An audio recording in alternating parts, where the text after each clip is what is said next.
Welcome to the Performance Formula with JODY Martins.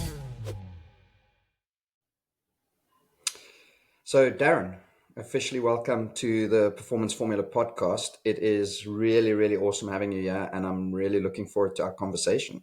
Thank you. I look forward to it as well and appreciate the platform to have this conversation. No, brilliant.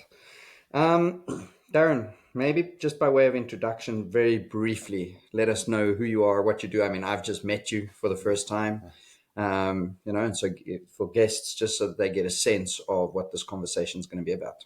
Sure. My name's Darren Ault. I live in New Jersey in the United States, and I have been, well, kind of all over, a lot of different elements to me, but I was in the Navy for 10 years for the United States Navy as an officer, graduated the Naval Academy, settled down in this area of New Jersey with my wife and three kids who are now in their 30s. So I'm feeling a little bit old these days.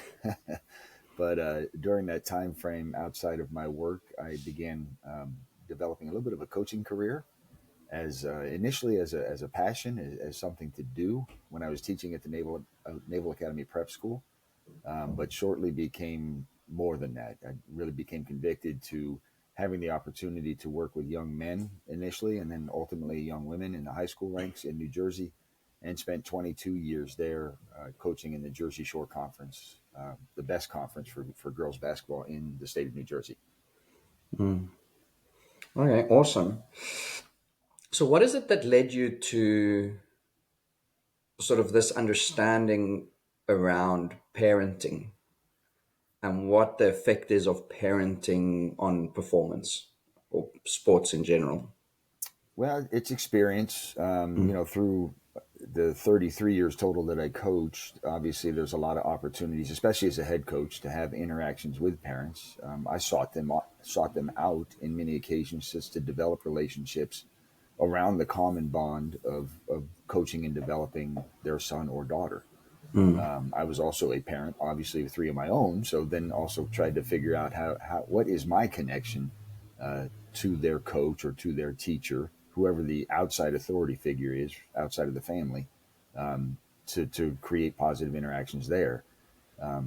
In my experiences as a coach, 99% of them were extremely positive. But there was a handful of folks over the years where it just became negative. It became unnecessarily hostile. And I noticed over the years that that was becoming more and more the case. And I was trying to figure out why. What is it that is causing parents, otherwise good people, if you really sat down and got to know them, good people, to act so angrily towards coaches, towards other players? I mean, sometimes they're calling out other people's kids for not having a certain amount of talent or not doing things a certain way, which is then causing this struggle in the audience itself, where parents start to go at each other. And it's just, I mean, this is youth sports. It's amateur sports. There's absolutely no room for it. Yeah. I'm sort of, as you're speaking there, I'm reminded of this idea that every behavior has a positive intention. So I'm curious as to what that is, like what is it that you found is the driver, the why behind parents do sort of interact with the game in such a way as you say that is then negative, right? That 1%. Yeah, I think some people get lost in the heat of the moment, the excitement of the contest, the competitive nature of team sports, and that is definitely. I mean, there are some phenomenally hot contests, and again, my lens is through basketball, but you can certainly see it in all other sports as well, where people are competing for time in the limelight, for championships, for conference titles, or a lot of times is people competing for themselves to elevate their position either socially now through social media, getting a little hot spots here or there, or for larger scale things like athletic scholarships into colleges and a way forward in life. A lot of times, I think even those that aren't competing for that, parents get a little bit wrapped up at times in the rose-colored glasses of their kid, as opposed to where their kid fits in the larger picture of the team. And because they are obviously biased, we are all biased towards our children. We love them and want the best for them, but some people forget that fact that they are just a smaller piece of a larger puzzle. Mm. Yeah.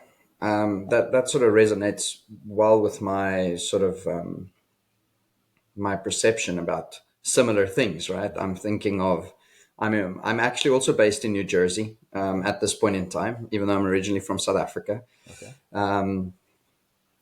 and sort of involved with a bit of cricket, yeah, coaching at an academy, and it's sort of interesting to see how the parents are, right, and it's not too dissimilar from South Africa. I would sort of agree with the idea that the vast majority of parents are pretty good around the sports field, and then there's a couple that's not. I'm curious with your sort of exploration of this, right? If we say that it's about being competitive, seeing sort of only their child versus their role in the team, them being the small cog, as you say, Mm-hmm. what do you think sort of leads parents to be like that? Like what I mean is it because I'm assuming for the other parents it could be similar, right? They could also just be focusing on their kid potentially, but there might be some stuff that they have that other parents don't have that causes the negative behavior. I'm wondering if you've got any thoughts on that. Oh, I mean, it could be a multitude of things. Mm, Mom or dad could just be having a bad day outside at work. And then when they come in the gym and see, their son or daughter not performing to what they think should be the level, or not getting the appearance of not getting the attention that they think they deserve, mm, that combination of things could really drive a negative engagement. mm, If they don't know the coach or and I keep saying teacher because I do think it impacts, or it's similar in the classroom, except parents aren't sitting there watching their kids in class. mm, mm, They come home and see that first D or F, and it's like, oh, what's the teacher not doing? mm, So I think there's the other avenues to explore, or what is it they're trying to achieve through their son or daughter playing. And for a lot of them, it could be just living vicariously through them. Their mm, kid getting to levels in sport that they weren't able to do successfully, or the flip side of that they were really good at. And why isn't my kid that good, or as good as I was? And then there's always the hunt, the effort to drive their kids into athletic scholarships, which are few and far between. When you really look at the numbers of how many kids are going to college and trying to earn the handful of college scholarships that are available in these sports, and in that pursuit, a lot of parents dump a lot of money into training to try to mm, build their kids' skills up. And the fact of the matter is, you can go to a lot of training, but if your son or daughter doesn't have it in their heart to get better, they're not going to get better. If they don't have that passion that you want them to have, then you're not going to get that return on investment. And I think mm. a lot of times parents look at what they spend, and the fact that their son or daughter is only getting X amount of minutes, or isn't scoring all these points and getting the limelight that they want, that becomes a point of frustration. Mm. Yeah.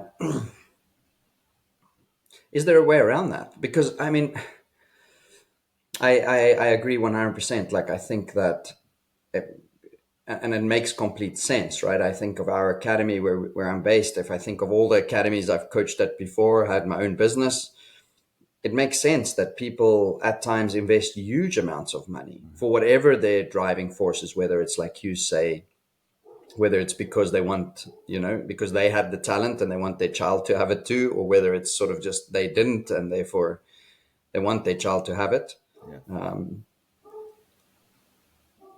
And so what I'm hearing is that the positive behavior or the positive sort of intention that drives the behavior is something that they want good for their child, right? It's not because they don't want some positive experience for their child, but Mm-hmm.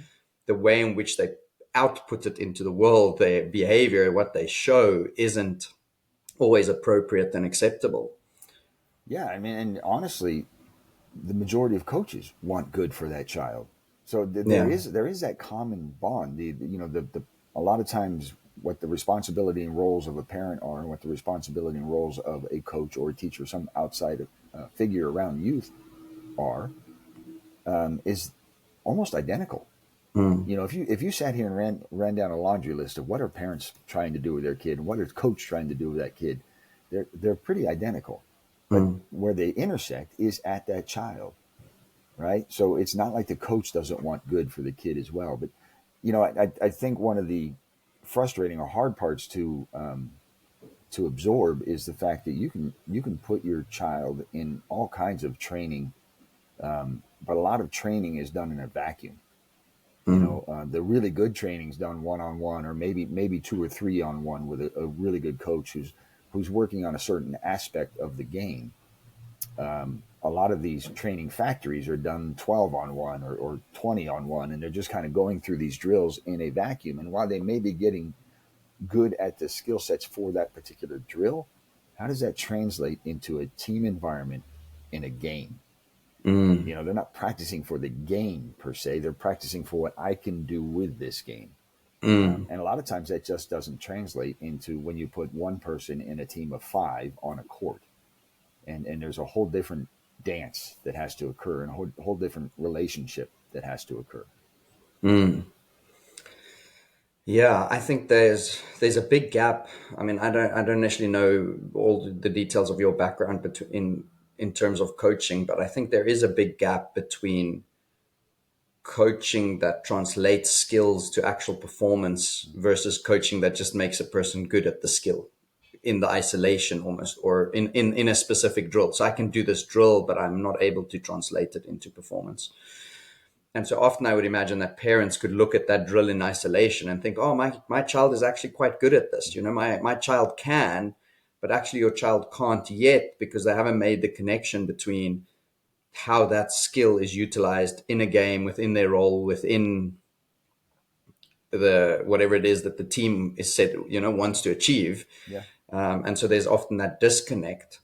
What do you think parents should be more aware of, to help them with that, if that is the sort of thing that riles them up, that they think their child potentially has more talent than they actually do? Yeah, well, again, I fall back on be aware of or be sensitive to or open to that the coach is trying to do the best for your child. And listen, Mm, I've had a lot of good shooters when I watch them in warm up or when I see them getting ready to practice or getting ready for a game environment.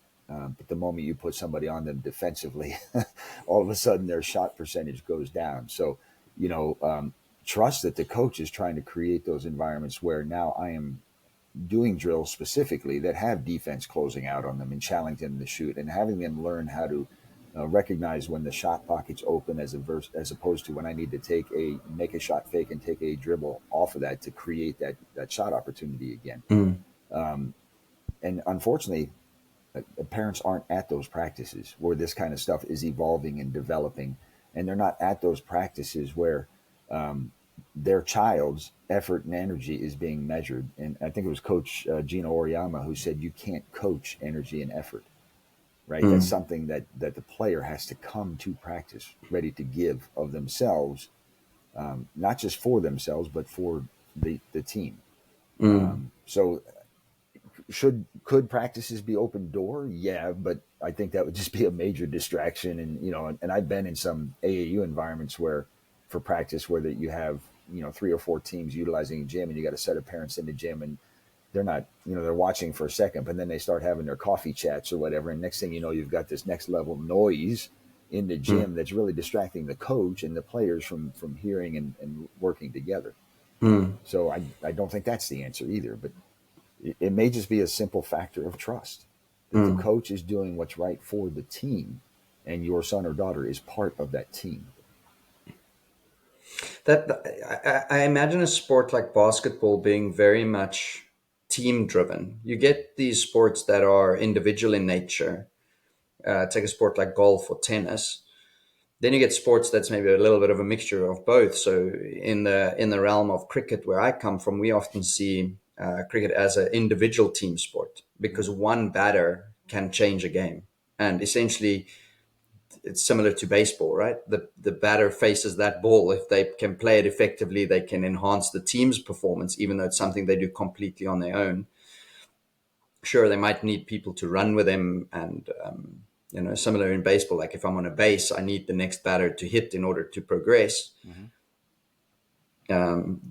And so I'm curious if you've had to deal with other sports and how you see that mechanism maybe be different in terms of how parents parent. And if I'm invested in my child's golf, that's completely different, because then there's no other people or no other positions on a team, right? That is what they do, versus a sport like basketball where potentially you're a defender, so you're not going to be the biggest scorer in the game, or you might not be up in the front in the limelight with the role or the position you have versus somebody else. Yeah, no, I mean they're all valid questions, and but generally speaking, when you're talking high school and golf, let's call them the amateur level Mm, performances, high school and college. I'm sorry, around the mm, amateur level, around other sports that would traditionally be individual, like golf or tennis, or even I used to run cross country in high school. That is typically a you versus you yeah. event, or the other runners. But at the end of the day, at the amateur level, there's still a component of team in it. Like I know Mm, in cross country, um, if the better I ran, the higher I placed, the better our team score was. mm, And you could even develop strategies where you're running with a teammate and trying to pace each other, motivate each other, or even at times block off the guy behind you so that he can't pass you. You know that mm, in golf, it's a cumulative score of individual um, a cumulative score of the individual rounds to come up with mm, a team score. In gymnastics, it's a team score. And although they are individual components at the amateur level, it still does ultimately rise up to a team result for the most part. Again, I think it's just holding the bigger picture in mind. Why am I doing what I'm doing in whatever sport I'm playing? mm. At those two levels, high school and college in particular. Yeah. Are there better and worse whys that parents could have? Are they better and worse in terms of? Like, I mean, so as an example, if it's only about my child, if that's the why, right? That we would assume more often than that, then that's not a great why, Hmm. to drive good parenting behavior. So are there better ways for a parent to think about the sport to make sure that their why would deliver sort of better parenting? Yeah, I mean it's always going to be about broadening your vision. If your Mm, son or daughter is playing for a high school, what's the name of that school? mm, Right? What's the name on the jersey? Most schools don't have the kid's last name on the jersey. They have I my last coaching stint we were the Hornets, and that's what mm, was on the jersey, the Hornets. So their son or daughter is playing to be a part of that, the Hornets, and to grow and develop within that larger organization. mm, So that I mean that is the ultimate why is not did Susie score 20 points that night, but did the effort that Susie put out on the court help propel her team to a win, or if in losses, which listen, it's not win at all costs for me, but in losses, did that team learn experiences ultimately they're going to help them be better, not just in mm. the sport but in the game of life. Yeah. Yeah, I'm reminded of in cricket, where we have the name on the back for the most part. We always say play for the name in the front, not the one in the Mm-hmm. back, which Yeah, is which sort of resonates a similar idea to what you're speaking to. That if you can arrive from the outset playing for the team and really making it about that's the reason. Yeah, we want to contribute and bring effort to and energy, as you say, to whatever the team needs of us. Then I think in all likelihood you will be set up better. And which I love that you sort of reference the game of life, because I imagine if you're in a corporate job one day, not everybody is gonna. There's a small percentage in my mind that become elite professional athletes, but we can learn the principles and ideas. And so maybe I'm in a corporate team down the line. I'm working on a project with other people. So can I be invested in the outcome of that team? yeah, Why we exist, whether it's for a big banking deal or whether it's, I don't know, flipping burgers in a McDonald's. I don't know, right? Whatever it might be. yeah. Uh, you're always going to be part of teams in life. And I think there's a lot of lessons that can be learned in sport at a younger level that can serve human beings really well later in life.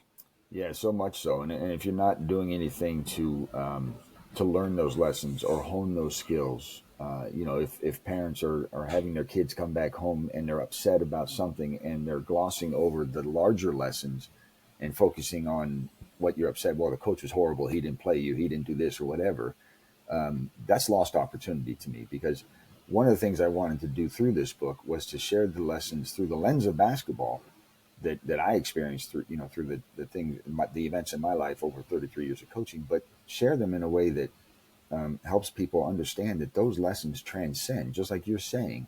And it does not matter if you're flipping burgers at McDonald's or a large CEO. There's a sequence of events. There's a group of people that you work with that you have to work well with in order to make things happen.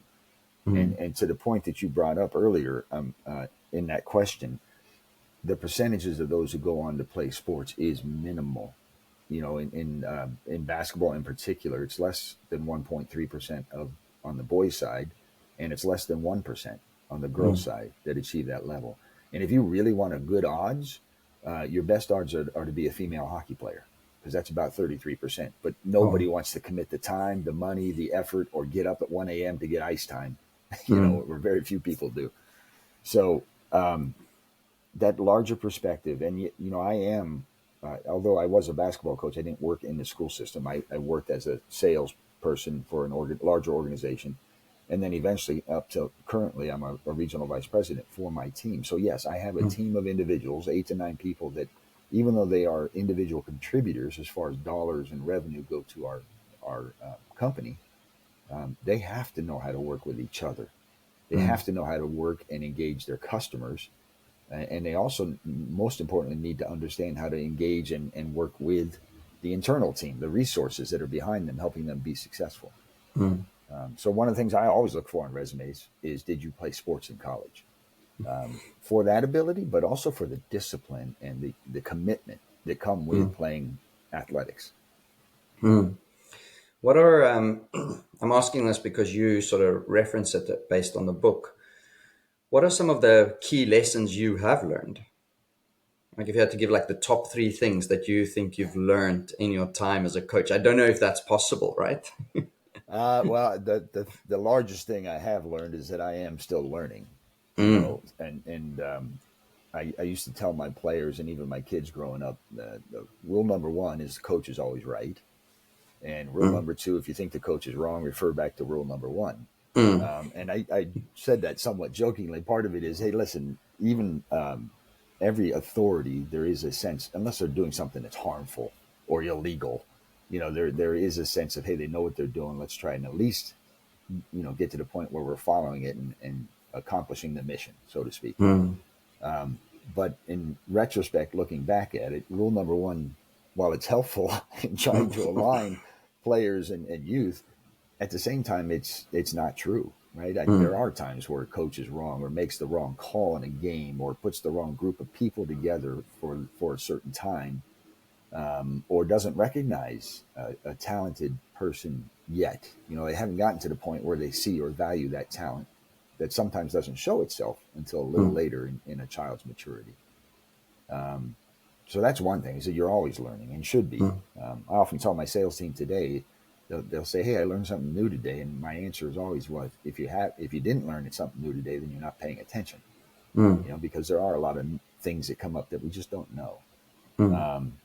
The other thing is, it's really more around grace, is trying to understand what people bring into a relationship or into a conversation or any kind of engagement with me, and how do I meet them where they are, as opposed to trying to impose myself on them. And there was a lot of that through coaching, because you get such a wide variety of personalities and backgrounds, and the differences between coaching boys and girls, and there's a whole chemistry that you have to learn to define and build with each individual, and be able to form that into the larger team bond. But you have to know each individual and what their strengths are, what their weaknesses are, what their sensitivities are, Mm. what baggage they bring into something, and maybe I could be a little firmer with one person, but I have to kind of figure out a different way to approach the other person to get the same result.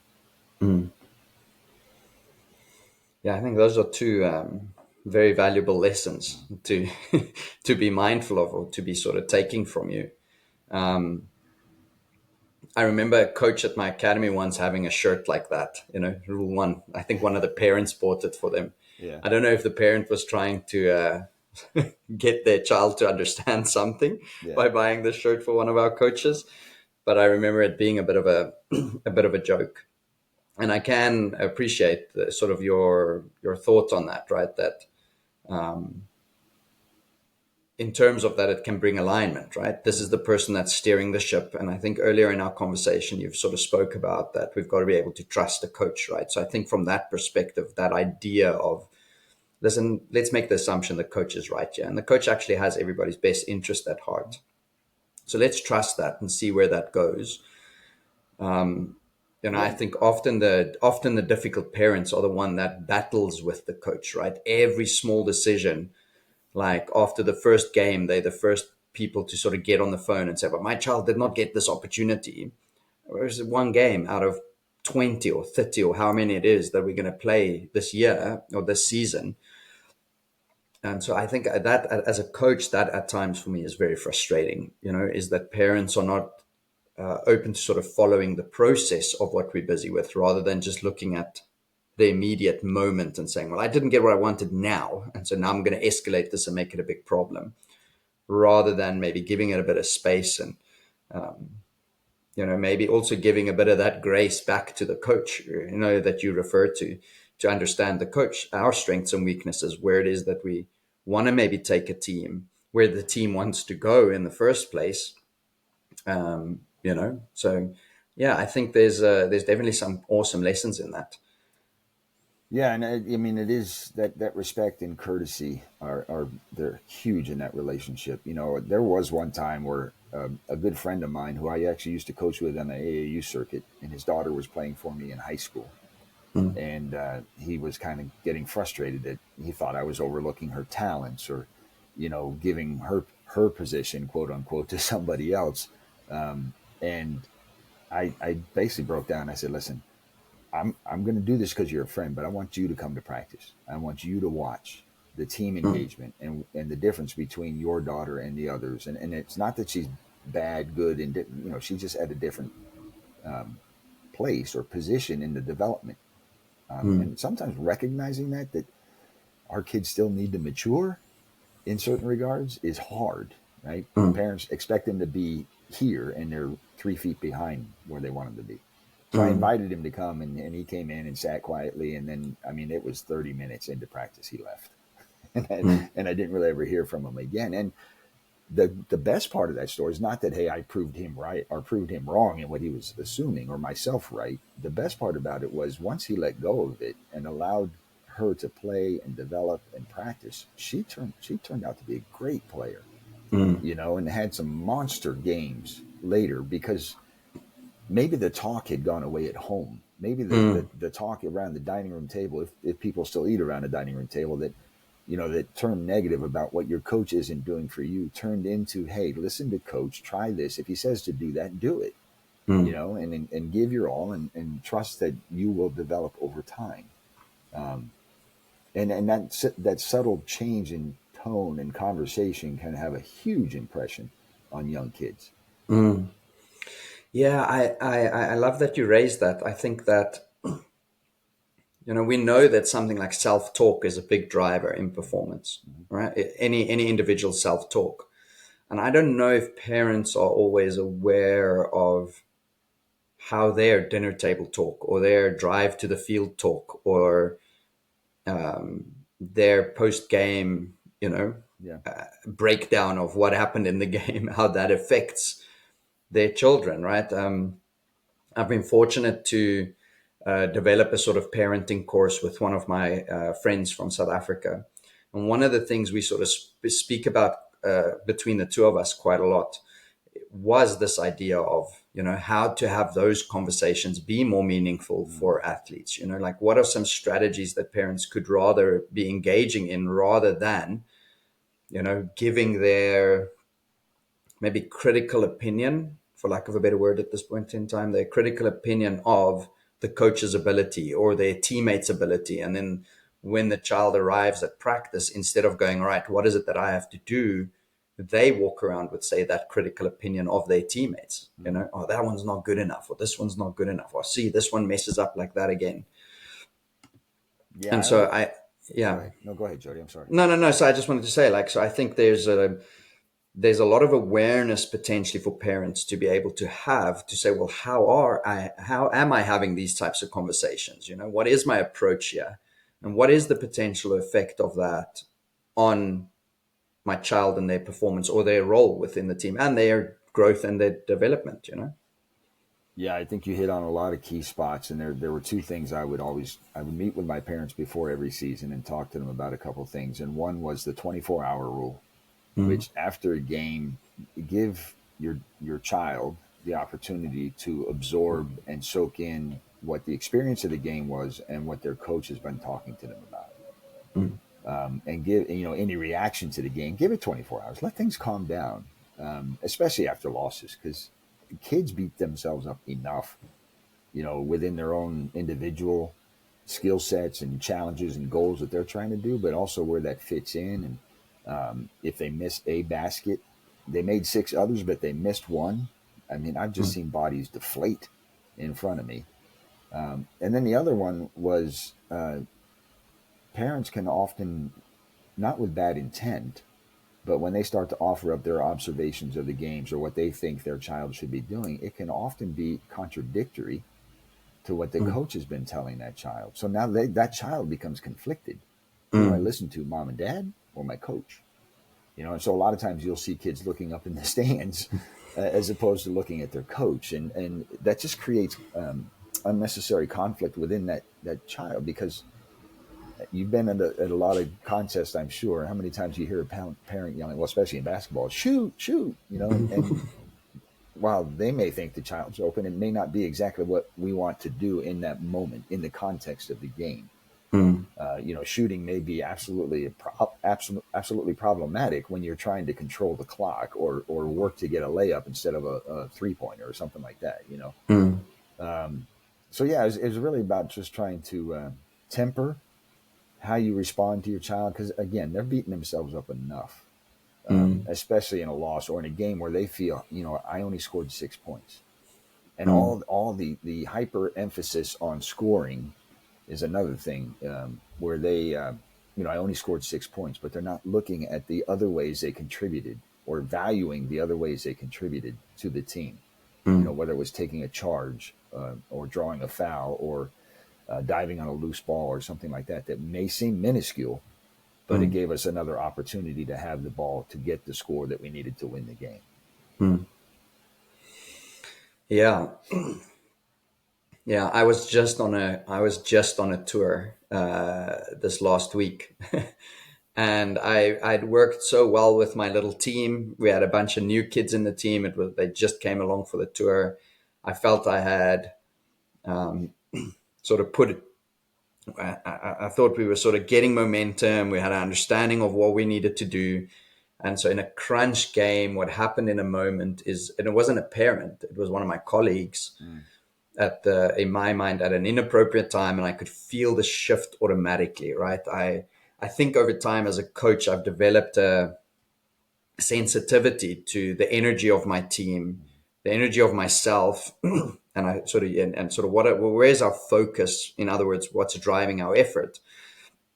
And I could just feel in the moment this coach stood up on the side of the field and had a couple of words to say to the players on the field, and I could just feel it shift.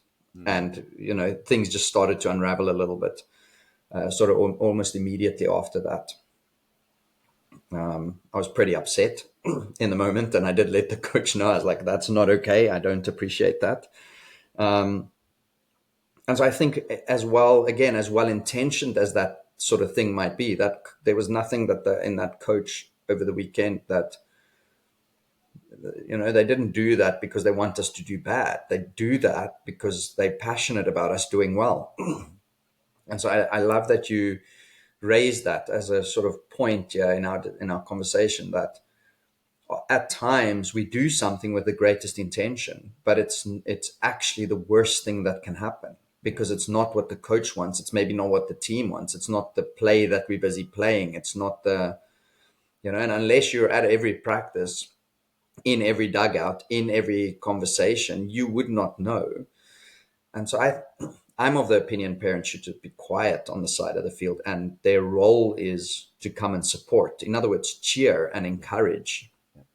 That's my perception. I don't know if you have if you could add on to that, if there's anything more to it. Right? For me, it's very simple and maybe oversimplistic. So, but those little things that happen from the side, I think, have a bigger impact than we realize at times. Oh, yeah, 100%. And I agree with you completely. The Mm. cheering and the encouragement, some of the best fans are grandmas, Oh you know, yeah. where they come in and they are hyper excited about any little thing. And then Mm, when their grandson or granddaughter leaves the game, that enthusiasm doesn't change. They keep mm, rooting for the other little kids or the other youth on the court or on the field to have the same success. mm. And maybe that's the value of experience, and there's Yeah. no longer the pressure that, hey, it's my kid. But Yeah. that encouragement and enthusiasm and excitement for um, and rooting on your child is all they really need. All Mm, they really need, because they're getting coaching and they're getting instruction and they're getting um, maybe even some chastisement is too strong a word, but correction mm, around things that they need to do better. All of that paints the picture. It's okay. And I used to encourage my kids, it's okay to fail. As a matter of fact, when we were practicing, I would say push yourself to fail, mm, because it's at that point that you know where your limit is. And then we can start to figure out, how do we coach beyond that? How do we get you beyond that limit? Um, and that's the physical component of it, right? But when you're in a game and in a contest and you can hear people yelling negative things from the stands, people that are supposed to be supporters yelling mm, negative things, and oftentimes not even at their own kids. mm, And I write that there is an incident I write about where a father, just super aggressive, yelled out to about one of my players across the court. Wasn't his daughter, but on his daughter's team. Yells out, "Get her out of there! She's killing us!" mm, And he was 3 feet away from the girl when he yelled that out. And when mm, she came over during the timeout, she's absolutely melted in my mm, arms, crushed, emotionally and spiritually crushed. That somebody who's supposed to be rooting for our team was mm, willing to say that out publicly, out loud. mm, And so those kind of negative interactions, although they may seem that they're not heard, or it may seem like they're lost in the wash of crowd noise, they're not. And mm. the devastation to the mental aspect of a player is much more than if you were to walk up and kick them in the shin or something like that. They carry that with them well beyond that particular night. Yeah. Yeah, definitely. And I think that's the part where, or, parents, or like my coach over the weekend could easily say, oh, it was just a passionate moment. I just want the team to do well, but we don't realize that it has lasting effects. And often it might take weeks, if not months, if not years, for an athlete, especially I think if they have a little bit of an insecurity about themselves in a certain place and that gets pointed out in a moment like that, Mm-hmm. then that could stay with them. And so if you do that, the repercussion of that, or the the payoff of that, is that down the line the team is worse off, because you always have half an athlete going onto the field because of one moment of so-called passion, or so-called wanting the team to do well. You're actually shooting the team in the foot potentially over the course, versus supporting somebody in a moment, which, in like you say, sometimes that talent takes a bit of time, right? maybe in 2 or 3 months from now that talent just pops. Why? Because we've allowed the athlete to have their failure and be okay with that. Yeah. Not necessarily okay with the failure, but making being okay with making the failure and then learning from it, so that we can step up the next time. Being accountable to the failure, right? Yeah. It's not accountable in the sense of the way where you're going to get punished because you did something wrong or Mm, failed. It's accountable to, hey, I didn't quite get to where I was trying to go. So now what do I need to do to build up my ability to do that? How do I push through that particular Mm. threshold.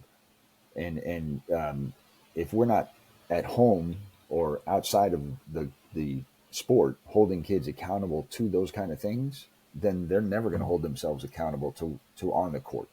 Mm. But the brilliant thing is when you give them the opportunity to be accountable and to be resilient, to build off of what didn't work, and you coach them through it, they'll get Mm. there. They will get there eventually. Mm. And I refer to it in my book quite a few times as light bulb moments when that you can just see the light bulb go off over the head, like, oh, I get it now. Mm. And sometimes that comes right away in that drill. Sometimes you'll see it in a game where Mm. they execute a play flawlessly and they get a wide open layup because of it, and they're just like they're pumped, they're super excited, and half part of that is because they scored or whatever they saw the positive result, but the other larger portion of it is that it finally connected. I get Mm. it. I understand what coach has been trying to tell me, Mm. and then you just watch them blossom from there. Yeah. What do you say for, I mean, and maybe this is changing direction, but I think we've been sort of talking around this idea that the coach, trust the coach, trust the coach, trust the coach. What do you say to when a coach is actually in the wrong? And what maybe good strategies could be for a parent to have around, okay, well, hang on, this coach is actually busy messing up here in whatever way, right? Maybe the coach is the one screaming and yelling and showing inappropriate behavior, and I've seen it. yeah, yeah, yeah. um, that's a really valuable question, and one that if people took anything away from this from a coach's perspective, um, start the dialogue. Mm. And I think the first place that dialogue needs to start is with the player to the coach. If there's something that I said to a young man or woman that they didn't understand or they didn't feel comfortable with, whatever they took away from it, or didn't quite understand my intention, ask. Mm. Most coaches are going to be wide open to that dialogue with players. Even if it's, hey, coach, what can I do to get better? Yeah, Or love that. how come I'm not playing? And I'd Mm. always encourage my kids to phrase it the other way. What can I do to get better? As opposed to Mm. why aren't I playing that much? Yeah. I think almost every coach, let's put it this way, a coach that's worth its weight in gold or a grain of salt or whatever, Mm. whatever phrase you want to put to it, will absolutely be open to and embrace that opportunity for dialogue. Yeah. If your son and again, think of the larger life lessons, right? You're teaching your kid how to go initiate conversations and defend if you want to, or learn more about how others view them and what they need to do to correct that. Mm. So when they're off in the work world, hey, and they're working for a boss, hey, boss, what do I need to do to be a better performer, to generate Mm. more sales, to get more productivity out of what I'm doing for the company, right? Mm. Going back to the youth part of it, if that dialogue occurs and isn't fruitful over a period of time, then the next step, in my opinion, is that the parent and child schedule time with the coach to have that dialogue. Not right after a game, not yelling at them from the sidelines, not driving by them in the parking lot, throwing out all kinds of expletives, you know, but with the opportunity where you can sit down and outline kind of what the issues are, what their concerns are, and listen to each other. And Mm. again, I think ultimately, and I've had a few conversations like that with parents, and I think ultimately what we found at the end of it is that, yeah, we are actually on the same page, and we do have a common goal in the improvement or the betterment and the fun, the proper experience for your child. There's just a little bit of this or that needs to happen to get us there, Mm. right? And then the extreme, there's extremes in everything. So if there is that coach who is berating children publicly, there's no room for that. Mm. If they're the screamers and the yellers and it's all about them and the win and God forbid they ever do anything to hurt a child, then yeah, you have to address that, but you have to address it through the administration Mm. of that program. After having tried to address it with the coach, you may run into roadblocks. So definitely address it with the administration and call it out and try to have a higher level conversation. Mm. Yeah, I love that advice. It's not too dissimilar from what I would encourage athletes to do. I find that that sort of, well, and I can't remember exactly what you called it, but that idea where we almost like throw everything on the coach. Why am I not playing? This coach doesn't like me, whatever it might be. Mm-hmm. If it is sort of rather flipped on its head to say, I agree with what you said there exactly. Like, what can I do, or what do you want to see in me, or how do you want to see me improve so that I can get that opportunity? So that, like the sport I come in cricket, as an example, there's batting positions, right? So you can bat from number 1 to number 11. There's 11 players in a team, and different batters would have different types of roles, and there might be different type of players. And so I could be playing in one team. This is something that's fairly common. I could be playing in one team, say at school, and I play my role, because the school maybe gave me a bursary, and so I'm the guy, I'm the head honcho, yeah, and so they back me to do my thing.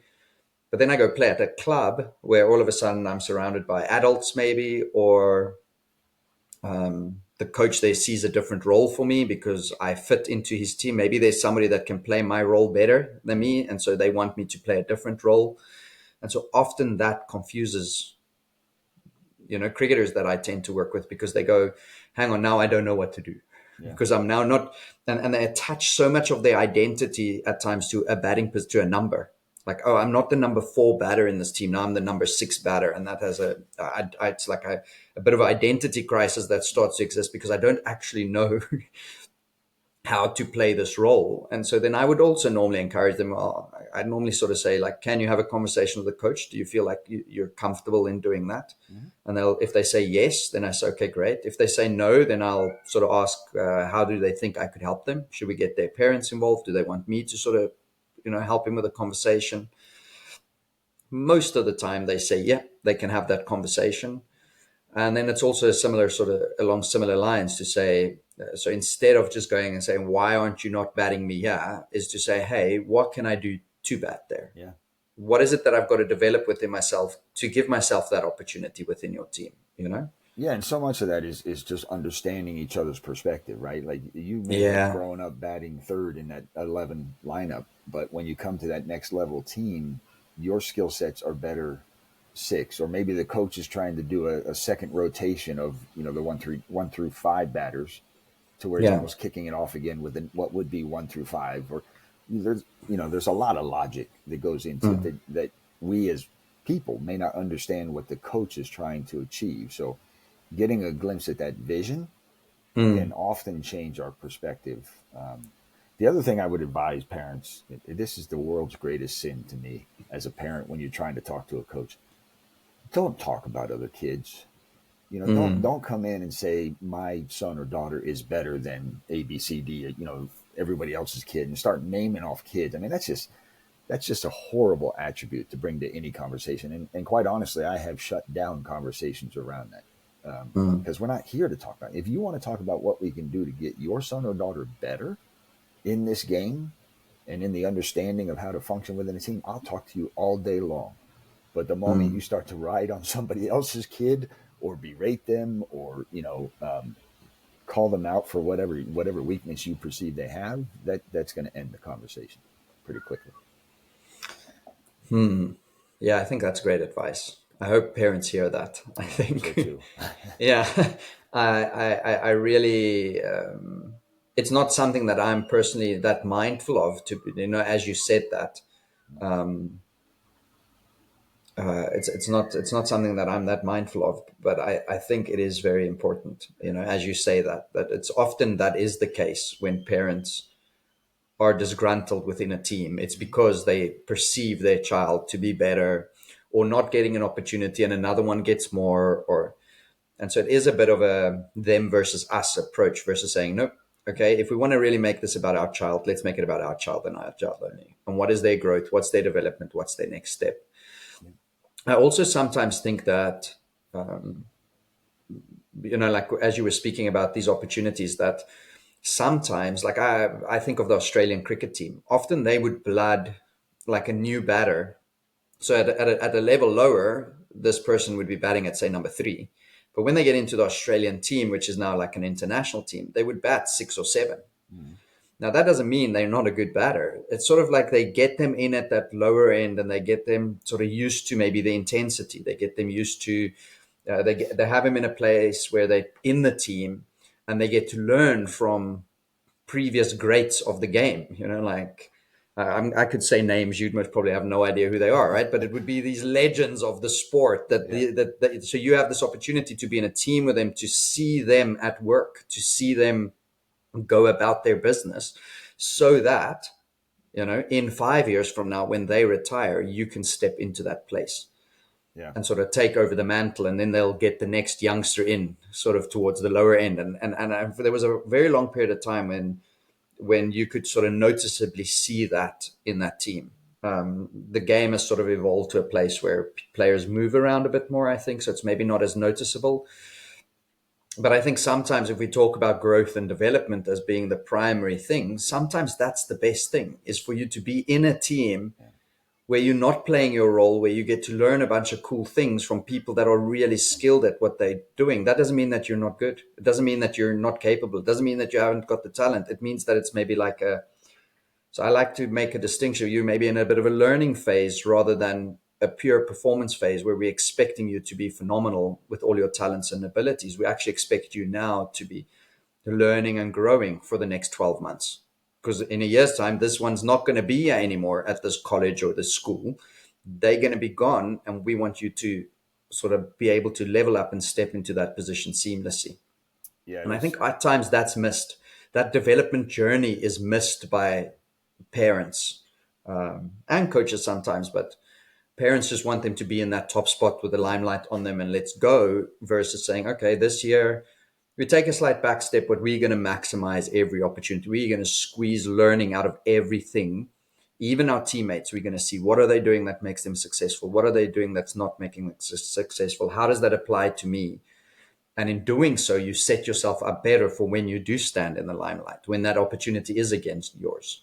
Yeah, when you can take yourself or your own ambitions out of the picture for a second and really lean in to the team aspect of things, it just makes you that much better of a player. And I Mm, think part of the issue that we have, certainly in our culture, is the instant gratification. People are so used to getting what they want when they want it that it mm, becomes a demand or an entitlement in ways. So I 100% leaned into our program, even though I was the varsity head coach for girls basketball at the high school level. I viewed it as a program. How do we take the freshman who's just kind of has the wobbly legs and the lack of confidence and is looking to be a part of a program or be a successful contributor to the program at some point? How do we get them from when they started to where they have the opportunity to do that? And there mm, are times, and our basketball program allowed for what we call swing players, where they were freshmen or sophomores, but they were allowed to play up to varsity and sit on the bench and even participate in games if they earn that through practice and development. But some of the value is exactly what you said. It's watching the game being played at a higher level, mm, being in tune to what are the things on the floor at the varsity level that is making this team successful, or the things that they're struggling with, and what role would I play in either continuing that success or being able to turn a weakness into a strength or that mm, struggle into victory. And I think patience in that development is it's definitely lost at home.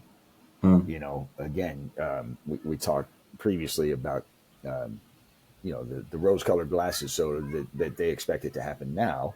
But then that child brings it to the bench, and instead of being in tune to the game, they're looking left or right, or paying attention to the cheerleaders, or looking around the crowd, and not really seeing what's going on, what sequence of events is happening in the game, and why it's happening, and what can I do to contribute to that.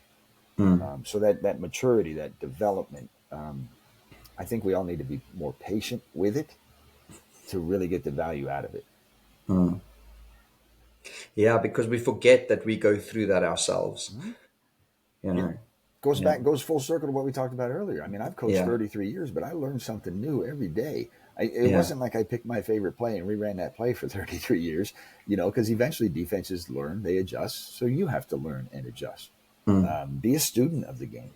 Even after having played it at multiple levels and having coached it, I was looking for new things. What could I adapt to? What could I bring in that might be a better synergy for the talent level and the skill sets that I have, Mm. on that current team? How can I Yeah. challenge them to learn and develop? Yeah.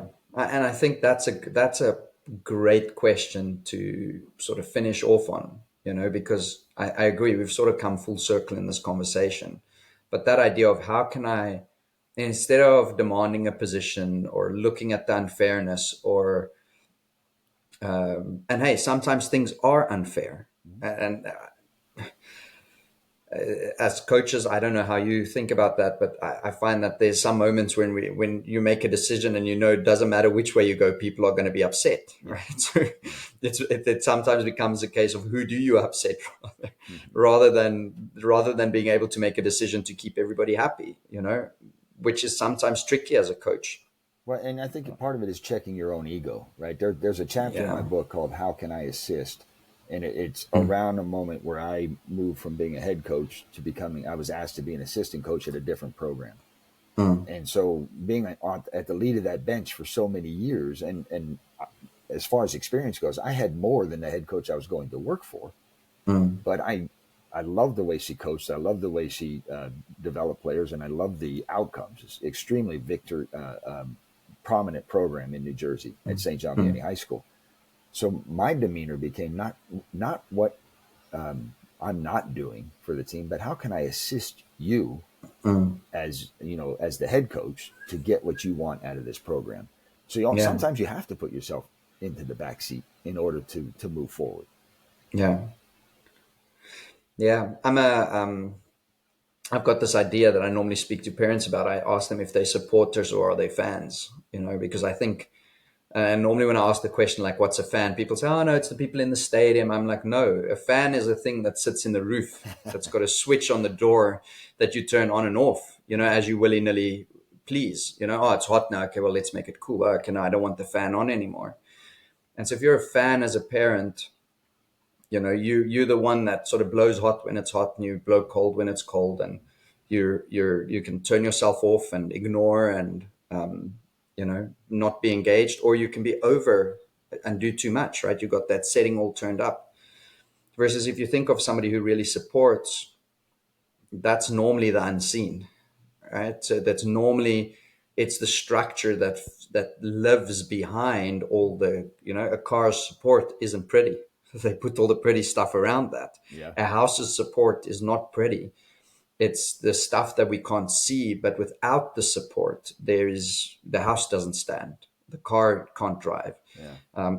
Everything falls apart. And so when you speak about sitting in the background, it sort of reminded me of that idea that I like to reference in that way, because often than not, the parents I feel that are not necessarily great when it comes to sort of events, or is maybe not that great in parenting their child around sports, are the ones I would refer to as fans. Yeah. They just switch on and off, versus the athletes I've worked with who've had parents that have been brilliant, through all the highs, through all the lows, that have navigated the fairs and the unfairness with grace and with without making too much sort of out of it, and seeks the growth and the development. Yeah. Those parents are normally the quieter ones that just sit in the background. They'll still be at the game.